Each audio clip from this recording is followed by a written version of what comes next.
You don't have to have headphones. It makes us look more professional. And I'd like to hear I'd like to hear what's going on. All right, makes it look more professional. You always look professional. Negative. I think we're live. Let's see. Says we're live. Double check. Yep, we're live. Here we go. Yep, we're here, baby. Let me move my video a little bit. There we go.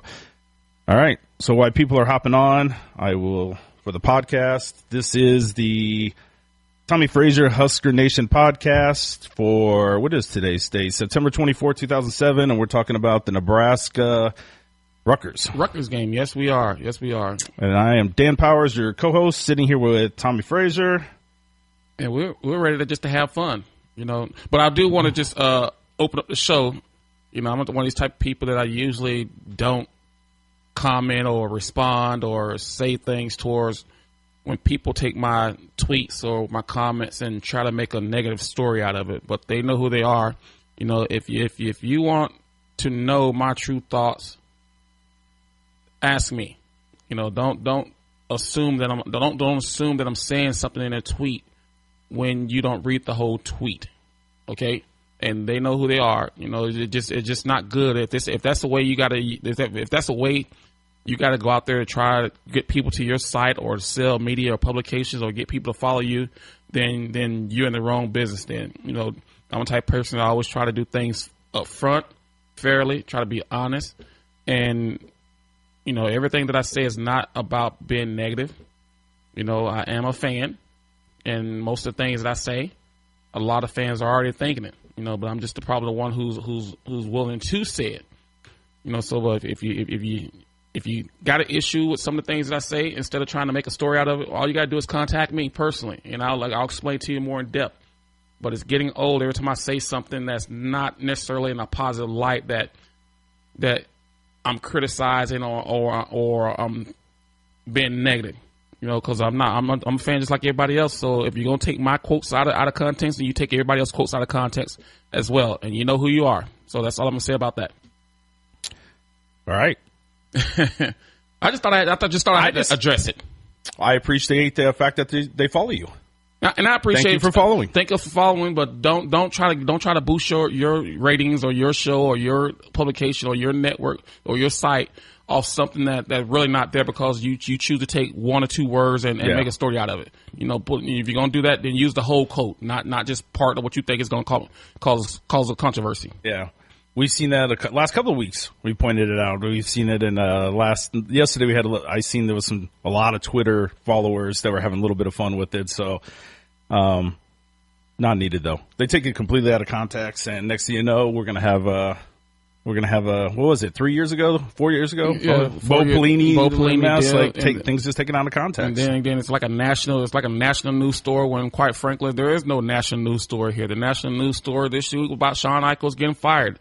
That's more of a national story than me. Well, tweeting. Before we start that, let me just say who's on here. So Donovan's on here like every week. Well, we love Donovan. So Donovan, thank you. Everybody says the audio is coming good. Donovan, Carolyn, Thomas, Frank, all you guys, Tanner, Barbara, thank you for hopping on. Good to see you guys. Good morning. I know it's Sunday morning, so a lot of you guys supposed to be in church, but if you get up and go to church at 8 o'clock, you don't have to worry about it. Yeah, go to the early one. You'll be back in time. Yeah. Thomas says he enjoyed your interview on over with Character Chronicles. Character Chronicles. Good. When I do interviews like that, I don't do very many. You don't do many at all. I don't do very many of them because I know that people are trying to get a story out of it. Well, most of the time, Adam's a little different, I think, and maybe you do too. But it seems like most of the radio stations you go on, and maybe this is where you're going. Maybe I drank too much coffee already to cut you off like that. Yeah, I'm used to it. But most of it seems like people want to get you on and they want to say, Tommy, tell me about whatever with the national, which I'm always interested about the national title, but you get a lot of the same questions, or they're saying, how do we bait you into saying something that they can take out of context? Right. And that's why I try not to do many radio interviews or just like last week when Shawn Eichels got fired, I got an email from a radio station producer out of Oregon wanting to sit down and talk about that, and I'm just like, really, what does Shawn Eichels getting fired have anything to do with Oregon right now? You guys beat Nebraska, but once again, trying to get national exposure by having me say something negative or about the program, and as I said last week, and I said on character chronicles that when decisions going to be made in the athletic director, the board of regents and the president and the chancellor are going to make that decision. So why do I need to comment on that? Because he has, it's not my position to comment on whether a guy's hired or fired. So the decision was made to let Sean Eichhorst go. Do I agree with it? Do I not agree with it? Doesn't matter. No, it doesn't. It's done and over with now. And so now's the time just to focus on what type of leader does the university need now to move the Nebraska athletic department to a better situation. What about the timing, though? What did you think of the timing of that? Well, I'm a type of person that, there's, when it comes to hiring and firing and firing and hiring, there's really no good time or there's really no bad time. You just got to, because it could have been one of those deals. If they knew they weren't going to keep him at the end of the season, then why wait till the end of the season and do it? Now I felt now's the time to do it. If that decision they made. So for me, timing has nothing to do with it. They decided that it was time to move into the right direction, and that's what they did. And whether I agree with it or not, doesn't matter. I know there's a lot of people who are ecstatic about it. I got one of my buddies. As soon as it happened, I got like 20 emails from him, and he sent me a dancing emoji because he was happy because he didn't like the guy. But every opportunity that I've had with Sean Eichhorst to sit down and talk with him, he's always treated me with respect. He's always very inviting to me. He's always come up to me and said hello, and we talk. So, so there was some relationship there, but I don't know what his day-to-day operations of the athletic department was, so I can't comment on did he do a good job or did he not do a good job. So that's what I feel about it. Yeah, I think that's a tough job to even play with. I mean, especially in the University of Nebraska, because you're trying to balance everything out, but in the same sense, football is such a priority. And what do you like now? Now you're seeing all types of good names, ridiculous names. Do you have any thoughts to the names, or do you even want to talk? Like, you're not even. I mean, the fact that I understand what people are thinking, that we need someone who understands Nebraska tradition, Nebraska culture, and all this stuff. Well, people, we had a person like that, and look what happened. And look what happened with that. So for me, go out there and find a guy who can move, or gal, who can move the athletic department up to the next step. Because sometimes you ask for something, and you want something, and you get it, and it's not really what you want because it doesn't turn out to be the way that it was portrayed to be. And I'm going back to talk about Steve Peterson. He was Nebraska born and raised. Dad was a legislator from North Platte, Nebraska. He was at the University of Nebraska, the director of football operations when I was there. So that was a guy who knew the culture of Nebraska. He knew the history. He knew the tradition of Nebraska. And look how his tenure turned out. Okay? But then you talk about a guy who had no idea what Nebraska culture was, and talk about Bill Burns, and look how he ran the athletic department. And he took the athletic department from being a very good athletic department to a great athletic department with some of the things, his visions and his goals that he had, that he was able to go out and accomplish a lot of things. And, under his leadership, Nebraska won a lot of national championships in several sports. So we can't just be focused on, do we need a Nebraska guy in here? No, we need a best guy or girl, all female, to come in here with the knowledge and the ability to bring the athletic department together and bring the state together. And I felt that Sean, on that part, is where he failed, the way he couldn't bring the whole state together. What do you? I think that's one of the things everybody's screaming for. Is we've gone through this last 10 years of turmoil, and everybody's just dying to see an ex-Husker, an ex-Nebraska person hop in here. I don't necessarily agree with that. And I know there's several names out there, and one of the names I've heard of, two of the names I heard of, I'm very good friends with. I know them very well. I have personal relationships with them. But if they get opportunity to interview for the job and decide that either one of them are the best one for the job, then I'm going to support them. But I don't necessarily think it needs to be someone who has Nebraska ties. I just think it needs someone who understands how to build an athletic program. We got one guy who didn't. I don't know if he understood the ramification of how big the University of Nebraska athletic department was to the state, and what it meant to the fans in the state and the donors in the state. I don't think he understood that when he took this job. I thought he saw University of Nebraska. Ooh, a tradition. Oh, I would love, that's one of my dream jobs. But when he got here, he didn't realize that, hey, this is a lot more to than just being the AD at the University of Nebraska. So it's truly, in my opinion, one of those deals to where we gotta find, or I keep saying we, but Nebraska has to find the right guy this time. Nebraska can't screw up again. I mean, the last 2 out of the last 3 ADs that they've hired haven't been successful. So they got to get this one right. All right. So in the last few minutes, the podcast kept going on. So for those that were on the live Facebook feed, we had a little interruption. Sorry about that. We were talking about the athletic director, which if you guys are interested in what Tommy thinks about that, go back to the podcast. We'll post it later today and catch up on that. But let's get to some Rutgers football. Let's talk about football. And if anybody on the Facebook live feed, if you guys have questions, start putting them in there, and I will try to get back to those as we are going through this. But to kick off football, what do you think? Nebraska Rutgers 17-27. Well, I will never not be happy with a win. So let's just get that out of the way right now. I was happy that they bounced back through all the adversities, through all the turmoil, through all the trials and tribulations that were happening in that game, and they won the game. That's first and foremost. Now, did the game look pretty? No. Did some things disappoint me in the game? Yes. But they still won the game. And so the object of anything that you do, sports or whatever, is to win. And if you win, obviously you did something better than the other team to win. But I'm just still frustrated with offense. It's for some reason, I don't understand what's going on that side of the ball. I see way too many mistakes being made. I see guys not doing their job 100% to their ability. I see guys taking plays off. I just don't understand that as a former player, that you have a once in a lifetime opportunity to play Division I sports, Division I football. And you're not out there selling out every play. That, to me, that bothers me. And I know you're gonna have people say, well, they are out there playing hard. You know if you're doing everything right, or you're trying to do everything right every play, or you know if you're playing physical, or you know if you're playing passive. And offensively yesterday, I felt they played passive for a lot of that game, and it was disappointing to me. And I can say that if Nebraska plays this way, play the way they played yesterday, not this week, but the next 2 weeks after that, they're going to get blown out, and I mean badly. And so they got to find something that the kids can do and do it well. Stop trying to do this. Stop trying to throw the whole playbook at them. Stop trying to be all fancy and tricky. Find something that they do and do well, and keep doing it.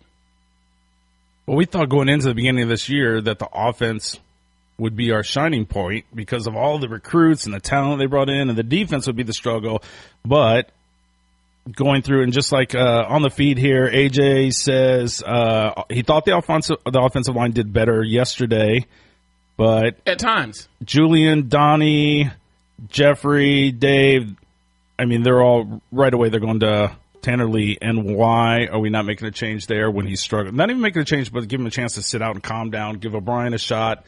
What do you think about the not sitting Lee for maybe a series or two? Well, one, I'm not in the locker room every day, so I don't know what kind of leader he is in the locker room. I don't know what kind of confidence the coaches have because I'm not. But all my opinions I base off what I see. Yeah, I don't go to the practices because I think it's a waste of people's time to go watch them practice when they're really just pretty much going versus that people that know that you tell a guy to line up and they know where they're going to be. Yeah. I just think there comes a point in time to when the guy starts struggling, you gotta pull him to the side and let him breathe, let him take a breath, let him see things from a different perspective as a quarterback. Because what's happening there right now, there's something going on with his confidence. Yeah. And people can say, well, his confidence, he's very confident. No, his confidence is shook a little bit right now. And I don't think the fans helped by booing yesterday. You know, I've always said I don't care how displeased you are with the program and all the one people you shouldn't be booing are the players. If you don't like the coach, fine. But those players, don't boo the players because they're out there trying their best. Yeah. But there comes a point in time when you got to pull a guy to the side and say, you know what, we will need you to sit over here for a series or two, and get your wits back to you. You can calm down, and it also helps to get another guy in the game to get reps. Yeah. Because the one thing I do know, if you're not giving everybody equal amount of snaps in practice, and Tanner goes down, and you throw Patrick O'Brien in there, it's not going to be any better because now, what are you doing? It's a guy who hadn't gotten many reps in practice. And I think, just from what I'm hearing, it's kind of like the NFL system when it comes to quarterback. In the NFL, the starter gets 80% of the snaps during the week. The backup gets the other 18, and then the third string 18 to 20%, and the third string get 2% or none. Well, if that's the case, then that's not a good system to have because in college football these days, you're going to need guys to be able to step in and play, especially at quarterback. Because I saw last night there was a lot of teams whose starting quarterback went out, and the backup guy stepped in and played well because he got the reps and the coaches prepared him during the week. Well, the only way Patrick O'Brien you're gonna know if he can do it is by getting him in a game situation when game still matters. And when Tanner's not performing well, or just for instance, after the pick six. You remember? I felt that'd been a perfect time to say, let's bring him to the sideline, Patrick, go in there for a series or two, and talk to him, calm him down, and then put him back in the game. Well, I don't know. I'm not a coach. I'm just a fan. I don't know everything about football, right? Nope, obviously. But what I do know is certain types of mindsets that I can recognize. And when I heard Riley afterwards, I didn't listen to the whole interview afterward, post game, but I did listen to him answer one question, and they asked if he ever considered putting Patrick O'Brien in, he said no. Right away, he said no, not even consideration. He said Lee has the experience. He's got more depth. He's been in these situations before. And so he didn't even consider putting in Patrick O'Brien, is what he said. When I hear that, that tells me there's a scarcity mindset being played. Like he's so – I hear scarcity. And when I hear scarcity, people are nervous, and they're trying to go with – risk mitigation, and they're trying to go with, hey, what's the safest play? Right. And I will tell you, long term, no matter who the coach is, no matter how the players are, we won't win titles that way. You can't play with a scarcity mindset. And I think, I don't know football, but I definitely know that mindset is not going to serve us if that is how he's playing every game.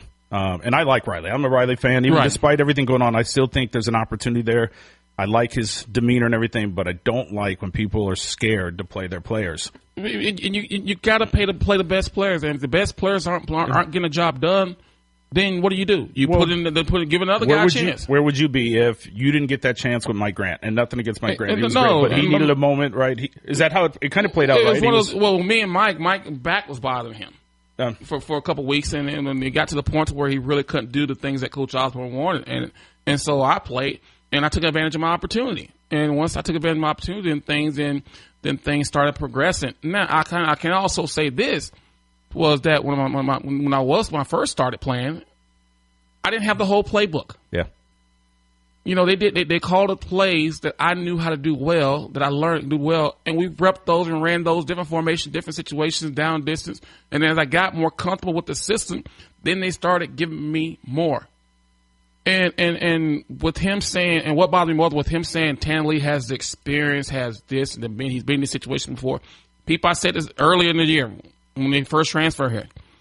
It wasn't like he was completing 70%, 60% of his passes at Tulane either. It wasn't like he was just throwing up astronomical numbers at Tulane. Yeah. So everyone's basing everything off what he did at high school camps, coming out of high school, his rating. But last time I checked, Tulane didn't win a lot of football games with him as a quarterback. My understanding is that I haven't seen the numbers. Maybe somebody knows, but I heard yesterday somebody told me some stats, and he was throwing up crazy interceptions at Tulane too. Yeah. So basically, what I'm seeing here is stuff that I heard from people who were at Tulane with it. Okay. So there's nothing really changing in his pattern. When you have more interceptions and touchdowns.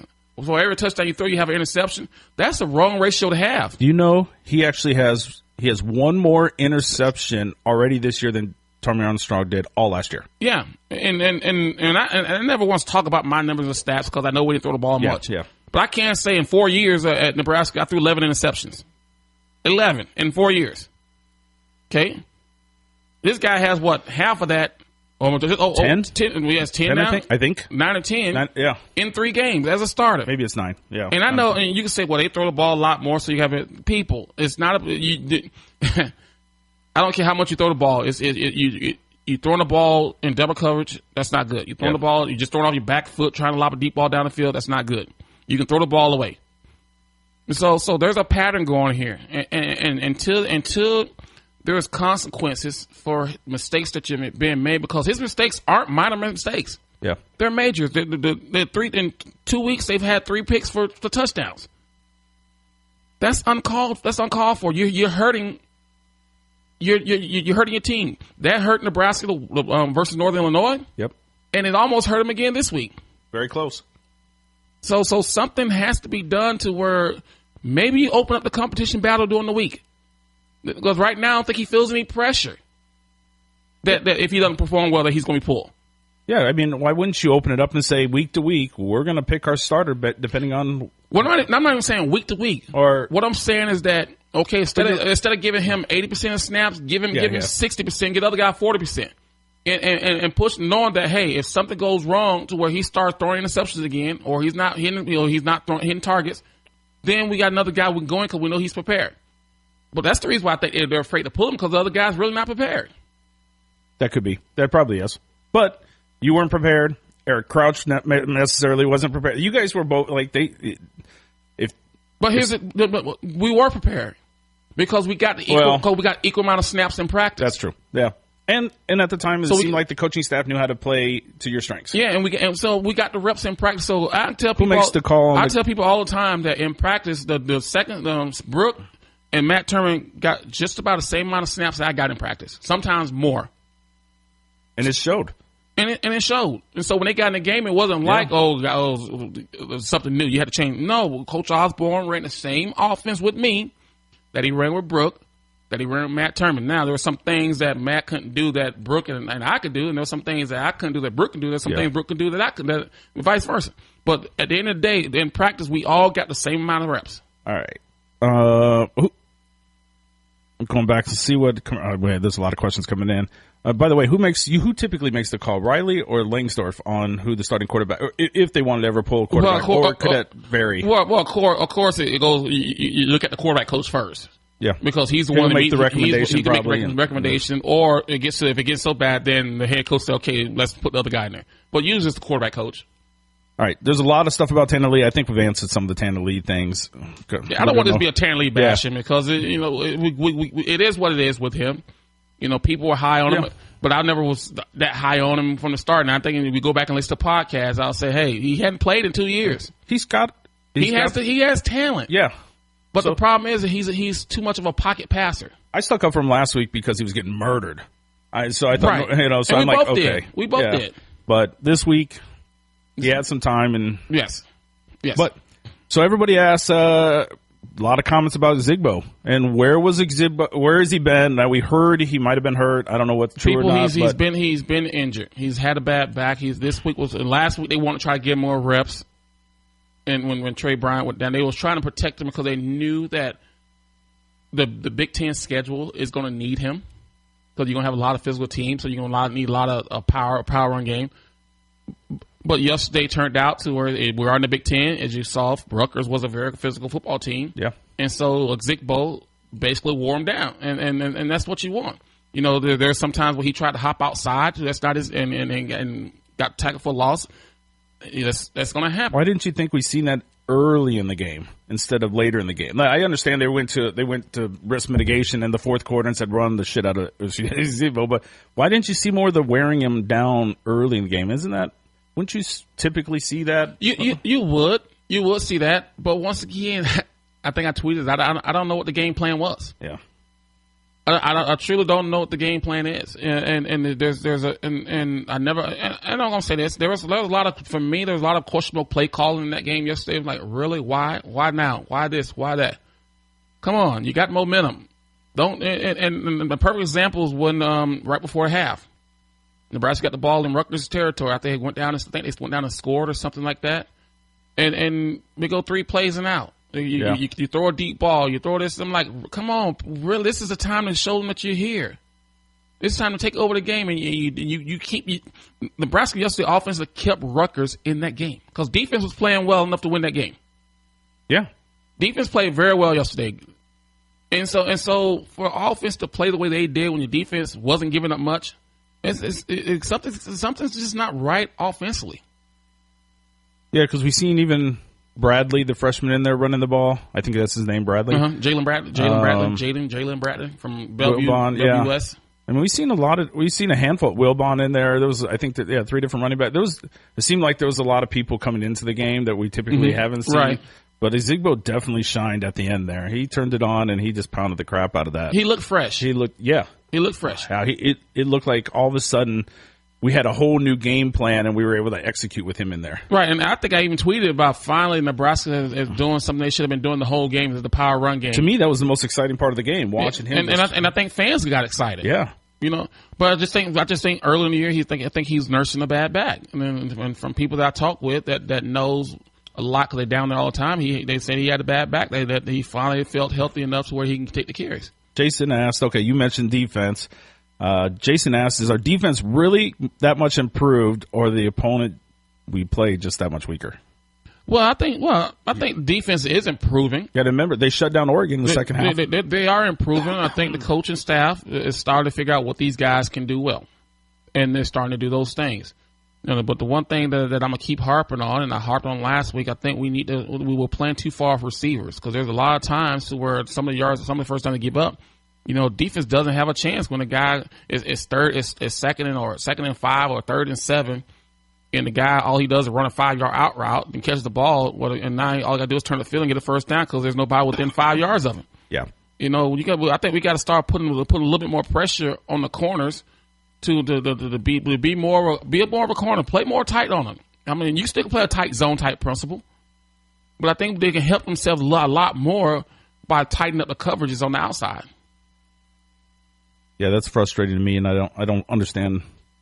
I don't understand that. Yeah, because when I see teams throwing a simple out route, and the guy catches the ball, turn the field, then get hit, something that means is the guy 10 yards off of him, they got 15 yards off of him. So of course, team gonna take advantage of that. But the defense also played. They had 2 starters out, and then we had the targeting call. Yep. So I mean, you're talking about we had.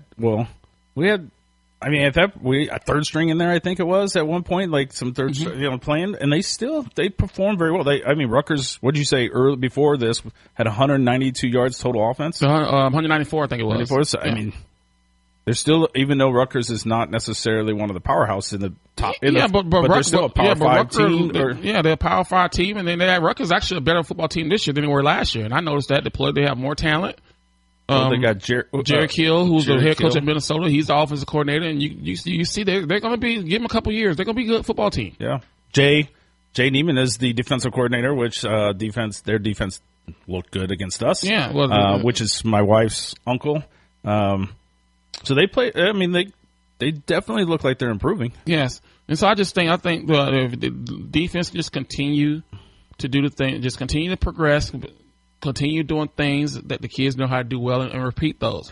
And I was happy to see them get some pressure, throw some blitzes in there, where the quarterback just not sitting in the pocket all day, just picking us apart. But in a Big Ten conference and you giving up 192 total yards for the whole game, that's you did something well. You remember a guy named Reggie Ball? Yeah, I remember Reggie. Oh, Reggie just hopped on. Oh, Reggie did. Reggie Ball. Yeah. A lot of people disagree with the targeting call.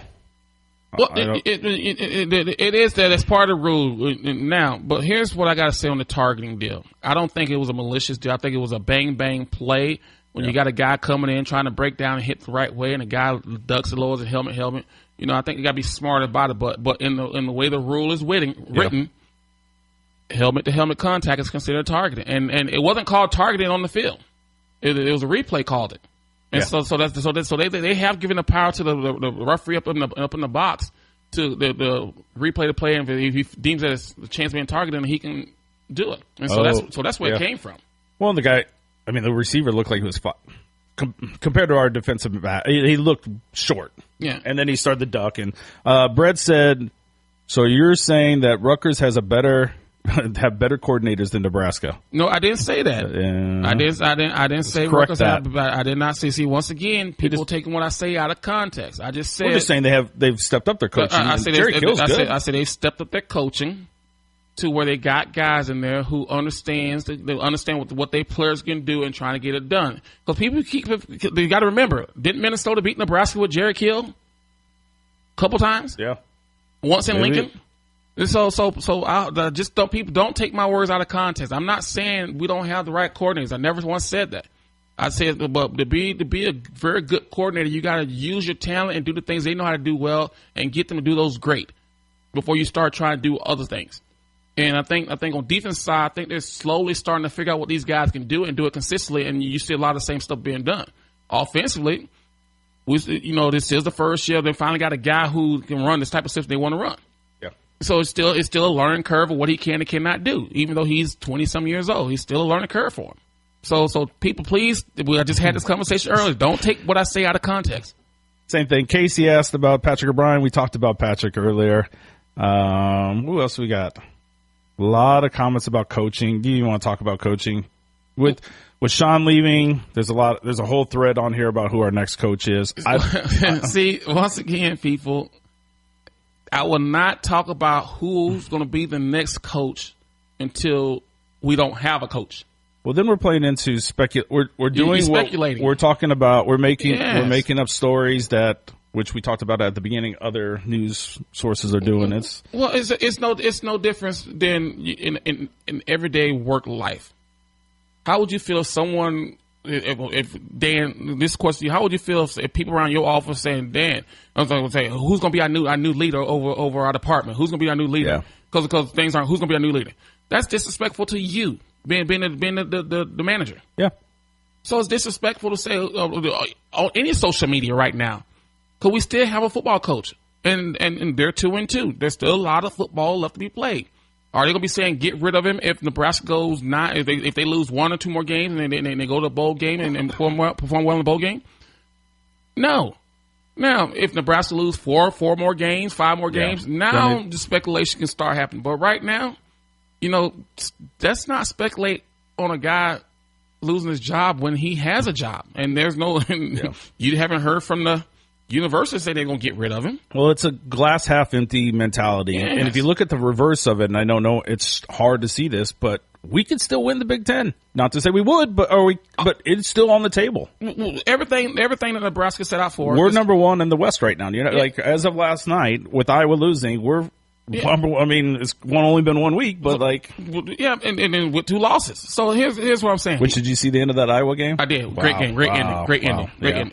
But here's what I say about this. Let's not start. People stop. If you're going to continue asking about who's going to be the next coach, then we're just going to ignore you, because I'm not going to comment on who's going to be next coach when we have a coach. Right now, my mind says our next coach is Mike Riley, and he's going to continue being our coach until they get rid of him. And when they get rid of him, then we can start speculating who's going to be next coach. But right now, Mike Riley's going to be our next coach. And when that changes, then it changes. Yeah. Because there's no guarantee that the new AD, whoever is going to get rid of Mike. There is no guarantee. There's a lot of money wrapped up there. I think I heard it's by like $1 million. Oh, is that it? That's what I think I heard. But still, though, maybe they have a good rapport. Who knows? But there's no guarantee that the new AD is going to get rid of him. I don't care who it is. All right. Any other questions that is not coach related or AD related? We'll try to. As you know, I got a little fired up about that, because I just think it's disrespectful to the people who are down there working, trying to put a great product on the field, but people on social media right now talking about who's the next coach going to be. You don't think those guys see that? You don't think somebody in that office is listening to the show and seeing that, and again and reporting back to on social media? People are asking who's going to be next head coach. Yeah. Why would anybody want to come and work here when you have fans and media people already speculating who's going to be next head coach when the guy still has a job? Yeah. And we still have every opportunity in front of us this year, as crazy as that sounds. Mm-hmm. I think fans, and I think there are a lot of fans out there who hurt the program more than they think they do. Because what was one of the things about a recruit last year that went to Louisville, who we thought we had and went to Louisville, and one of the things he said was that the fans there are too negative towards the program. So you don't think recruits see this kind of stuff when and they're being recruited by Nebraska, and you got the fans and people on social media saying, who's going to be the next head coach? Who's going to be the next head coach? So people stop. You're not helping with questions like that. And yeah, I just don't get it. I don't either. It's not going to change right now. I don't know if we want. I mean, clearly the grass isn't always greener on the other side. We've been down this path. Like, we have a team today. We still have how many games left? We're only 4 games into the season. 4 games. Like, we got a long ways to go. People, what you don't understand right now, it's the 3rd year of Mike Riley. It usually takes 4 to 5 years for a system to be fully put into place. Wait. But everybody's going to say, what about Penn State? That had nothing to do about Penn State. Every place is different. But if you ask any coach out there who's taking over a program and they come in and change the system, change the vibes and all that kind of stuff, it usually takes 4 to 5 years. Sometimes longer because you got to change the culture. Yeah. Okay? Now, you want to talk about Penn State? Penn State had athletes there. They didn't have enough, but the ones they had athletes there. Penn State has always had athletes, just based off where they recruit, the area they recruit. So that's different than what Nebraska's going through. Okay, you went from one guy to Mike Riley, who wanted to change his style of offense, wanted to change his style of defense, change the style of the way we recruit. That takes time. He played 2 years with athletes that he felt probably weren't the guys that really fit his system, or he tried to adapt what they do to what they do well. Okay? If you fire him now you're going to bring another guy in here. Yeah. Let's just say we bring in Dan Powers as a new head coach. Okay? You're going to have your own philosophy. You're going to have your own things you want to do. You're going to have your own coaching staff you want to hire. You're going to have your own type of players you want to recruit. Now you're starting that process again. I think what people don't realize, even I don't probably fully understand, but you're rebuilding a business from scratch when you bring in a new coach. Yes. It's no longer, I got to get my assistant coaches. It's like Mike Riley has, 20 people or something that works for him, under him? Yeah. Now you hope when you build that there's some very good athletes that are in the club that you can start your baseline off of. Yeah. But there's usually there's two reasons why coaches leave. One, because they got another opportunity that they felt was better at another place, or they got fired. Yeah. Okay? Mm-hmm. Usually when a coach leaves, they probably try to hire someone that was on that staff. The head coach leaves because they want to keep continuity. But when you fire a guy, it's very rare that they keep coaches. Very rare. They might keep 1, maybe 2, but they very rarely keep them all. So they lay off the who's got next head coach until that time comes, and if it comes to where we're looking for a new head coach. Well, a couple more football questions, and we'll get away from this. Well, this one actually plays in the coaching thing, and I don't know, it might be valid or maybe not. Valerie and Scott, so I don't know if I'm assuming this could be Valerie or Scott, wants to know, do you think Riley should take over more play calling? And I think he needs to be more assertive. You know, from what I understand, I think I don't know because, like I said, I'm not there or not. But I think he probably needs to be more in the planning, the game plan that week. Because I thought, from what I understand, he was a heck of an offensive coordinator. Yeah. You know, so I think that he needs to be in that room, helping design a game plan, or say, no, this is what we need to do. We need to back off this. We need to do this. We need to do that. I don't know if he is. I don't know if he isn't. But that's what I would like to see, to where he's being more proactive instead of reactive. And we really don't know. He might be that anyway. And he might be. I don't know. Eric asked the same question. Sorry, Eric, I missed it earlier. And then Robert asked, we kind of glazed over this. Robert asked, just in general, what do you think about the offensive line as of this week? There's still some hiccups there, and I'm using the terms that the kids use. There's still some hiccups. You know, there's times where I saw them, and I think I tweeted to where Rutgers' defensive line was beating us at the point of contact. You know, but then there are some times where they buckled down and made plays. There's some times where they didn't pick up the blitzes. There's times they did. I think it's still a work in progress. But here's what's happening: when you're playing true freshmen, starting true freshmen, redshirt freshmen, that's what you get. Yeah, because they haven't had a time to learn the speed of the game. So our cupboard is bare at offensive line. Our cupboard is bare at defensive line. We don't have enough, and we don't have enough that where competition can spark better play. Is that this? I'm not sure what that's referencing. Sorry. I'm actually liking this show today, Dan, for some reason. I like it compared to what we used to do. No, I'm just saying, just the question that people are asking. Well, you're getting more. Yeah, Kavanaugh. What about Kavanaugh?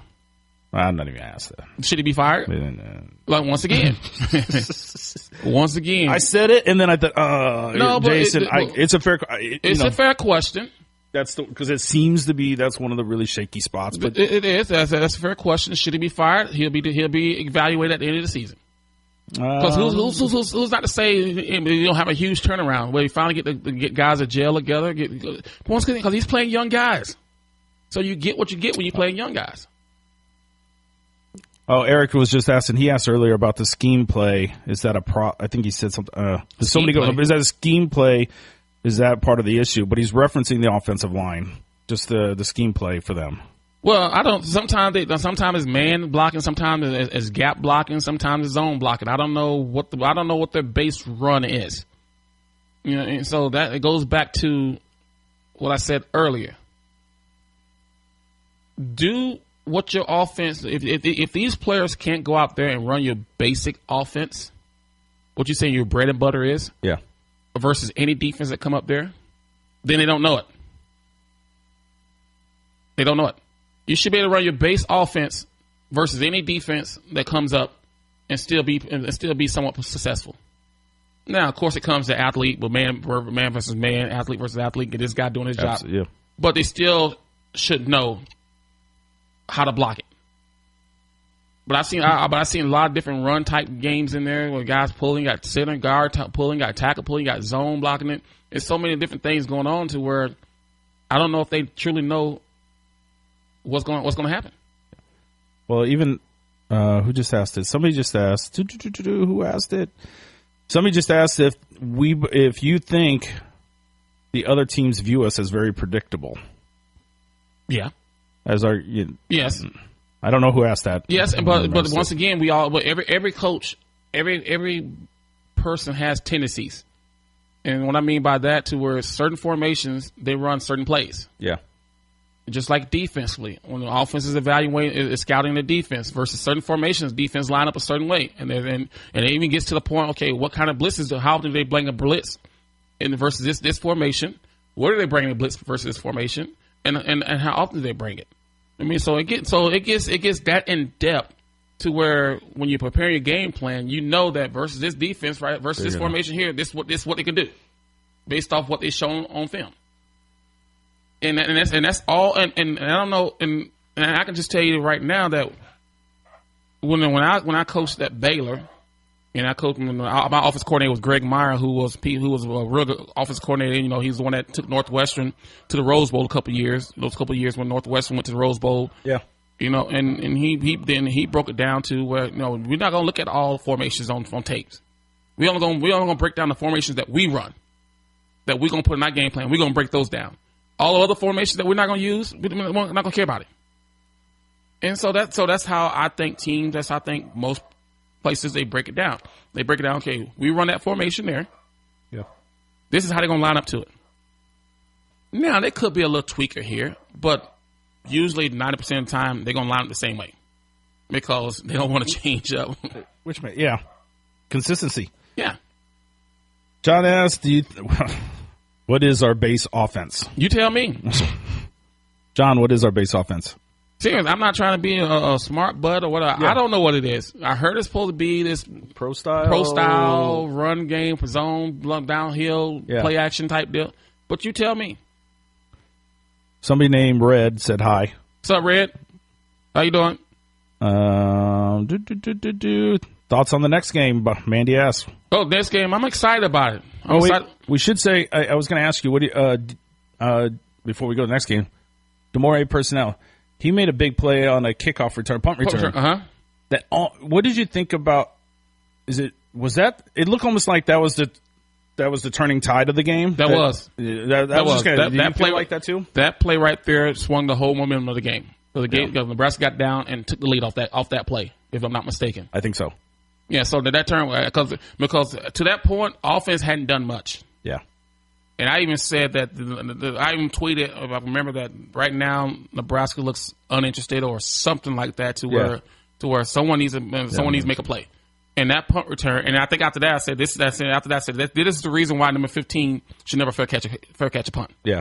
Oh yeah, you did say something about that. Because you never know. He might make a bad decision once or twice, but it's that one time that he makes the right decision. Look what happens. Absolutely. He's got the ability to do something special. He can change the game. He can change the game at any time on a punt return. It's interesting when you have those players. You got those they have the ability all by themselves to change the tempo. He was an All-American punt returner 2 years ago for a reason. Yeah. For no reason. I mean, he has, there's something about him to where he has. Doesn't seem to be like he's getting a lot of protection though back there.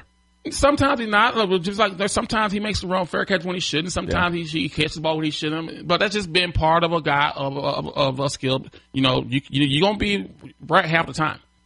But it's that one time when he's right. Yeah. Look what happened. He changed the whole game. Look at last year versus Oregon at home. He changed the whole game with that punt return. Yeah. So that's why you keep him back there. All right, Mandy. Let's go to Mandy's question next week. Illinois. Yeah, Illinois. I'm excited about this game. I think this will be another opportunity to where Nebraska can go in and get a victory, even though 2 years ago, I think it was 2 years ago, they went there and they lost. That was a painful game. What, it was like 14-13. Where offense didn't do much. I think that was the game. Was Tommy playing that game? I don't know if he played. Was he hurt or something like that? It was some weird scenario. I think he played Riker Fife or something like that. I think Riker Fife played that. Or he played... I think that's the game Tommy might have got hurt because Riker Fife started the next game for Purdue. Right. So I think this is to keep the momentum going. Nebraska has to win this game because Illinois is not a barn. I watched Illinois play versus University of South Florida last week on Thursday night. I think it was Thursday night, and South Florida kept Illinois in the game. It should have been like a 60-something point game, but South Florida didn't do the things they know how to do well. Yeah. And so Illinois made it. But Illinois, I think Illinois is. They're going to be better, but I still think this is a game that Nebraska should win and win convincingly. Even with the offensive woes, I think Nebraska should win and win convincingly. And I think Nebraska needs this victory because if they don't get this victory, I think the season goes down the hill from there. Yeah. So it goes Wisconsin's. How many people have in favor for Wisconsin? Nebraska favor for Wisconsin? I don't. How many have in favor for Ohio State? I don't. How many people am I going to have in favor for? I think they play Purdue after that. Yeah, I think so. How many people going to have in favor for Purdue? Very few. Because Purdue didn't look bad yesterday versus Michigan. Yeah, they look pretty They're good. Playing better. So I think Nebraska needs to win this game to be 2-0. Knowing there's a good chance after the next 2 weeks, I think they're going to be 2-2. Yeah, and then they control their own destiny after that because Wisconsin and Iowa got to play each other. Everybody's. I don't think there's going to be any team that goes in the Big Ten conference undefeated. It'll be really interesting. Yeah, if you look at it, because Iowa looked pretty good last night. Iowa looked really good. Penn State, of course. Penn State, I think Penn State, Ohio State got to play again this year. Michigan, Ohio State got to play. The West is up for grabs. So the West is up for grabs, and the East is up for grabs. Yeah, good point. It is. So I think the winner of the conference this year is going to have one conference loss. Yeah. Maybe two. Depends on what side of the bracket you're on. Boom, boom, boom. Jeffrey, Melinda, Marcella. There's a lot of Josh. If you go back and watch a lot of what we talked about we answered a lot of those questions. Thomas, William, Eric, more Melinda. Like lots of good questions coming in, but we're running super long. One of the questions I've seen by several people, and you've talked about this before, is just what do you think the atmosphere or what is the changing game by playing a Friday night versus Saturday? And do you like it? Which I know your answer. I don't like it because I think Friday nights is for high school football. I don't like it, but I understand why the NCAA is doing it because of TV and money and all that stuff. Yeah, it comes to doing it. But for preparation, it cuts you down a day. So you have to move everything up a day to where it's tough because players get into a routine, and when you break that routine, it's tough. It's hard to adjust. So hopefully so it should be easy for Illinois because they've been playing the last couple of games on a Thursday or Friday night. Yeah. So it should be easy because they have a routine. But when you just play on a Saturday, and then you have Sunday, you usually bring them back in for a walkthrough or film sessions. I think that's what they do. Then give them Monday off. Yeah. Now you can't do that because now you need that Monday to start preparing for Illinois. So I think Nebraska actually loses a day of preparation. It shortens the week. And then it's on the road. They have to travel to do it. And then the following week, they're back on a Saturday afternoon. They're back on Saturday, which it helps them there now because they have one extra day for the guys to heal and one extra day for the coaches to really prepare, start looking at tape on Wisconsin, and then they can also get to start preparing for Wisconsin when the game Wisconsin played Saturday. So it hurts on the front end, but it helps them in preparation for the next game. It's just lucky, I guess, on the front end that it is a team. Don't want to be disrespectful, but it is Illinois, and it's not Wisconsin on a Friday night. Right. Which I'll never think that game will be on a Friday night. No, I don't. Yeah, so hopefully Nebraska have to never play a home game on Friday. Doesn't need to be on a Friday night. No. I understand why Illinois does it because they probably don't sell out anything. So, but Nebraska selling a game on a Friday night, playing a game at home on a Friday night, it's going to kill high school football in the state, and it could kill some, and it could kill people trying to get to the game. All right. But we have talked for a long time, Dan. Yeah, we talked a lot, and there's still a lot of good questions, and a lot of the questions like Joshua, had some. We talked about a lot of things are coming in now. Things we talked about before. We'll post it. You can go back and watch this. Otherwise, it'll be on the podcast, right? Which will come out later today. Any other final thoughts? Anything you want to say before we cut this? We talked about a lot of things. I just want to say, people, be happy. Fans, be happy. Nebraska is 2-2. Could be worse. It could be 1-3. So the win didn't look pretty. Yes. There's a lot of things to be critical about in the game, but they still won the game, and so look at it that way to where there's light at the end of the tunnel because they won. And even the important thing is we still have a chance at the Big Ten, and next year we play one less off-season game, right? Or non-conference game. Non-conference. So I think they move to 9 conference games next year. Yeah. So really, what the goal, I would assume, for Riley in this season, the goal is still achievable. Yes, it is achievable to win the conference. You can't go to the championship game, the BCS game, if you don't win the conference. Yeah, unless you're Ohio State. Well, it wasn't. They shouldn't have been there because you saw what happened. Yeah. You saw what happened. So, I think if everybody takes a step back and we all look at things with the glass half full, life ain't that bad. Life's not bad. I mean, it could be worse. You could be 0-4 like Baylor. Ooh. Which, that's rough because compared to where they've been the last year. Yeah, that's tough for them. Yeah. Because they built a new stadium and have high expectations and spend all that money, and they're 0-4 right now. Or you could be Oklahoma State. Oh, yeah. Losing what they did at home versus TCU.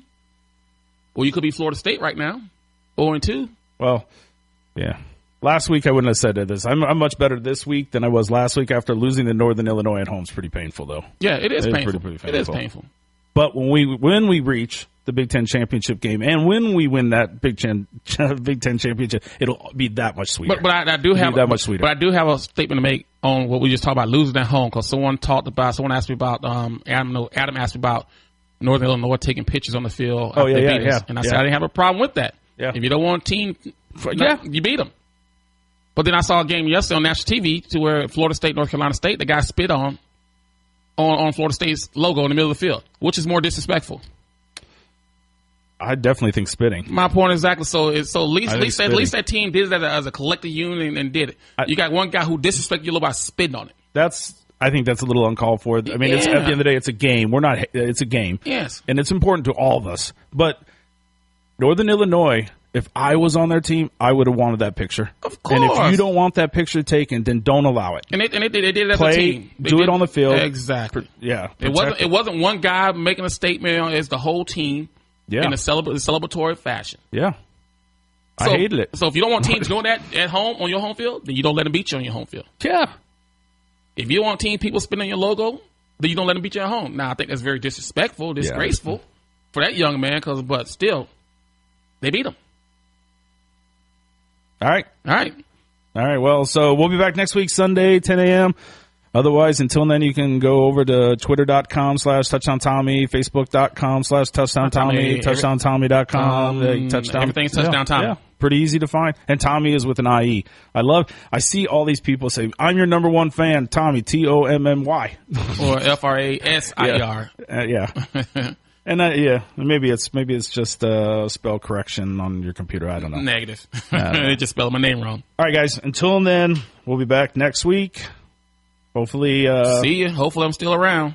You'll be around. I know it. Knock on wood.